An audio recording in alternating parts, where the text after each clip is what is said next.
Dominique Thilemaes, pour le groupe Paris en commun. Merci d'avoir rappelé qu'effectivement, les Jeux olympiques et les Jeux paralympiques peuvent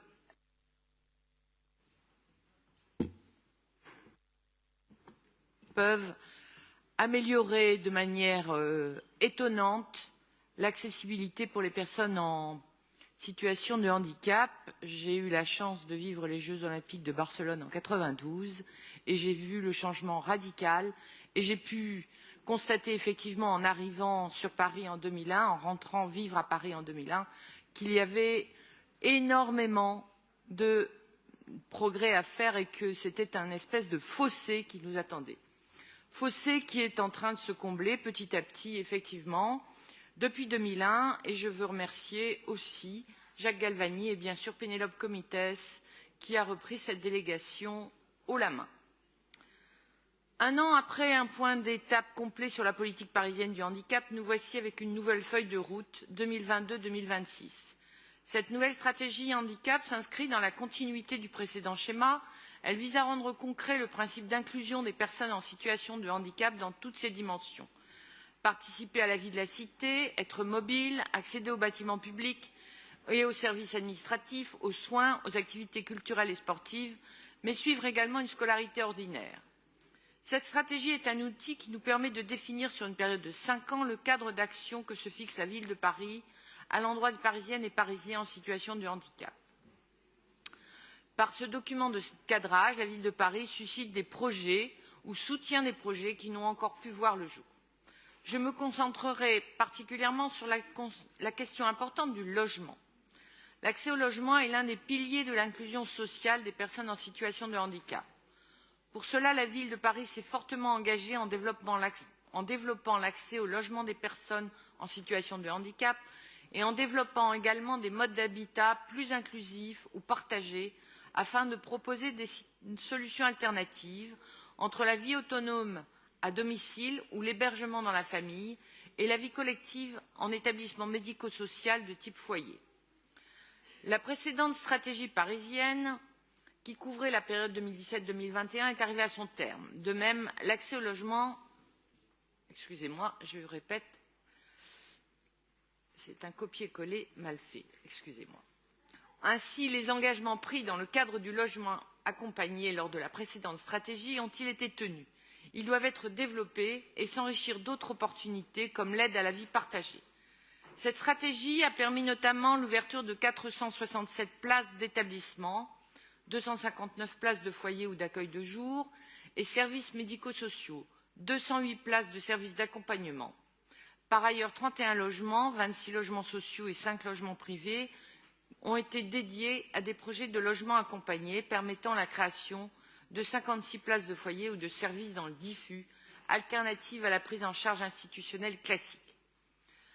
Par ailleurs, l'effort soutenu des précédents schémas en matière de création de places afin d'augmenter la capacité d'accueil des établissements doit être maintenu. La collectivité est allée au-delà des engagements pris et plus de 460 places nouvelles ont été ouvertes sur la période 2017-2021. Plus de 200 autres places sont par ailleurs déjà en projet, dont une centaine en cours d'ouverture durant l'année 2022. Cependant, les besoins en termes de places ouvertes pour les Parisiens restent forts. Ainsi, en lien avec l'ARS, la ville se propose d'ouvrir 500 places nouvelles d'ici à 2026, 300 en établissement et 200 pour les services d'accompagnement.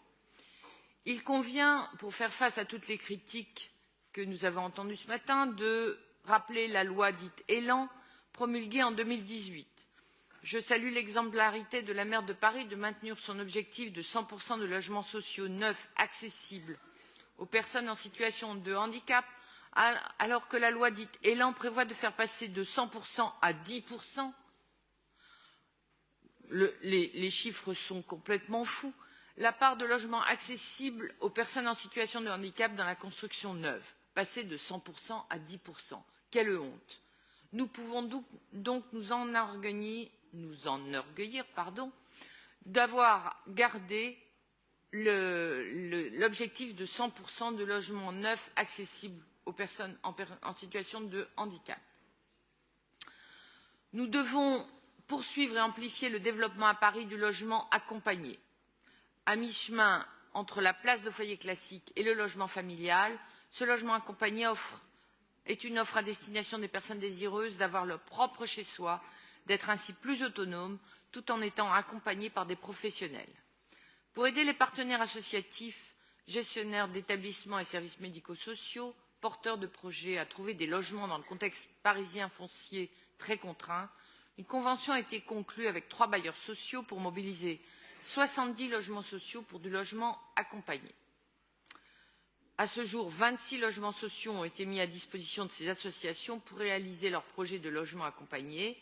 Au total, ce sont 31 logements qui ont été dédiés à des projets de logement accompagné, 26 sociaux et 5 privés, permettant la création de 56 places de foyer ou de services dans ce cadre.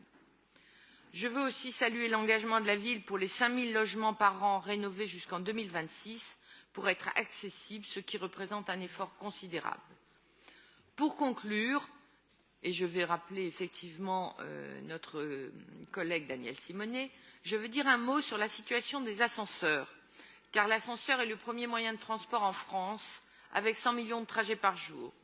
Depuis le 27 janvier 2020, en cas d'arrêt d'ascenseur de plus de 48 heures, un service gratuit de portage de colis, course aussi appelé le fonds d'accompagnement des locataires, est proposé aux locataires. Si l'immobilisation de l'ascenseur dure plusieurs jours ou quand des travaux sont programmés, il est possible de demander une assistance. Un service de portage des paquets est systématiquement mis en place pour aider les locataires à monter leurs courses. Évidemment, je n'oublie pas l'action de la ville pour obliger les bailleurs à réagir le plus vite possible pour que ces personnes en situation de handicap puissent recouvrer l'usage d'un ascenseur librement. Je salue ici le travail accompli par la ville de Paris. Je peux en témoigner, les blessés en situation de handicap à la suite des attentats du 13 novembre 2015 ont obtenu relativement rapidement un logement en leur permettant de reprendre une vie autonome. Je salue bien sûr le travail des arrondissements, des CLH sur la question du handicap. Je salue cette stratégie handicap et remercie encore Jacques Galvani et Pénélope Comitès d'avoir porté tous ces projets pour une égalité réelle. Je vous remercie. C'est moi qui vous remercie, cher Dominique Quillet-Moès, pour cette intervention